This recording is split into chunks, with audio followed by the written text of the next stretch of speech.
Greetings, dear, precious, magnificent, woohoo, beautiful spirit soul that you are. Take a nice deep breath, breathe into your heart and out of your mind.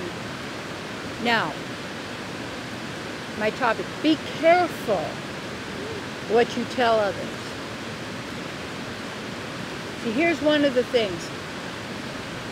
There are so many really sweet, divine, good-natured people out there that they're so busy telling other people what they're going to do and what they know that they never do it, and they really don't know it because they're not applying it and realizing it and activating it because they're very concerned about what other people will think of them all of the time.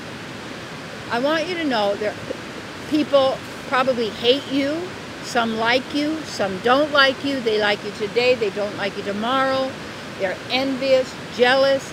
This is people who are running from the mind. They're caricatures. They're not real. They're playing a part in a movie. They're in a script. They're following this. They're trying to look, where do they fit in? And they want to, you know, be just like everybody else. And like in the movies and the TV and the sitcom where everybody's nasty to each other. You know, that's really cool and fast and fabulous. When you share most important things with other people, also you can't even share your divine experiences because they're beyond words. You can't share those kind of a thing. And when you have something you want to attain, you want to keep it in your heart. I told the story of when my book, What You Think of Me Is None of My Business. How I got the title was it was 6 years actually before I started writing the book.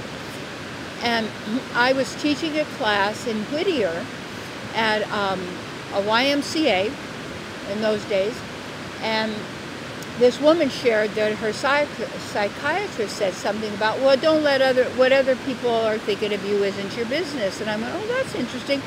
And what the thought was, what you think of me is none of my business. That's my book. Because that's what I needed to work on. I was always giving all my power away to everybody else. What do they think of me? What don't they think of me? What are they saying? What are they judging? Do they like me? Yeah, it's all going on. You can't deal with their mind. You got to control your own. That's all it's about. And so I had that title, and I was telling people all the time, oh, I'm writing a book. I'd never written one word. But I was so busy telling everybody. Why? Because I got the glorification. Oh, you're fabulous. You really... Stop working to try and convince other people of your value. Stop trying to also impress them. You know, it's always how much I know and how fabulous I am. And I'm going to do this, and everybody go, oh, what? No. Keep it to yourself. Let it build within you. And when you do that, and then when you do your project, and now it's ready for other people to know or other people to be involved with, that's a whole different thing. Because now you're willing to share what you've already done. So if you want to look to see why a lot of your manifestations, or some of them, aren't working, it's because when you take a side, that means you take a position of something, that this I really want, the mind is going to discourage you. This is what it does. You better watch it. And you're going to bring up envy in other people and doubt.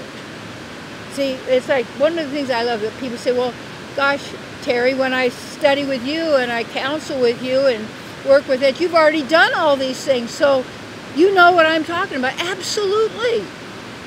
I'm not going to tell you you can't do something. I'm going to support you in attaining what you want and getting rid of those blockages and stoppages that have prevented you from actually fulfilling your real divine destiny, which is a full, magnificent realization and activation of who you are, beyond these layers of ignorance, now and eternally. So then you lose any of that sense of death or loss or I'm not good enough or You're not letting the mind torment you anymore, because you've got to also, when you come to retreats and such, we're going to do great meditations so that you know how to stop that mind, and then how to also manifest what you want, regardless of where you've been and what your past experience has been, or even what you have financially. Come on. So anyway, be very conscious and careful about what you tell others. And look at your motivation before about what you're trying to do, and let those build within you. So when I actually did write the book, and I got some help, because if I'd known I was going to be an author, I would have paid attention in English class. I was looking at the boys and working on my blonde humor, so to speak. And in everything, no matter what it is, hold that dear to you, that is precious to your heart, and don't offer it out for people to trash or to trash you, okay? But work with me or others and study and work so you build that heartfelt desire into a manifested reality, regardless of what's going on in the world.